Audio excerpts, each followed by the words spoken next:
வைக்கிறதுக்கு உனக்கு என்ன ஹெல்ப் வேணுமோ, என்ன கைடன்ஸ் வேணுமோ அதை நான் பண்ணி கொடுக்குறேன். அவர் கூட வாழ போகிறதுக்கு நான் சொல்ல மாட்டேன். பிகாஸ் சட்டப்படி இது குற்றம். என்னை பொறுத்த வரைக்கும் நீங்கள் திருந்தி வாழ்ந்துட்டுருக்கீங்க.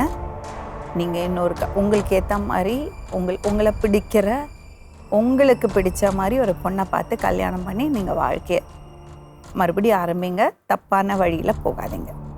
ஒரு தவறு நடந்து போச்சு. இந்த கேஸ் எப்படி போகும்னு நான் சொல்ல முடியாது. அந்த ரைட்ஸ் எனக்கு கிடையாது. ஆனால் உங்கள் பர்சனல் வாழ்க்கையை நீங்கள் நல்லபடியாக அமைச்சுக்குங்க. அதுதான் பண்ணணுமா? நீங்கள் கேஸ் கொடுக்க போறியா? கண்டிப்பாக. சிடபிள்யூசி இன்ஃபார்ம் பண்ணு.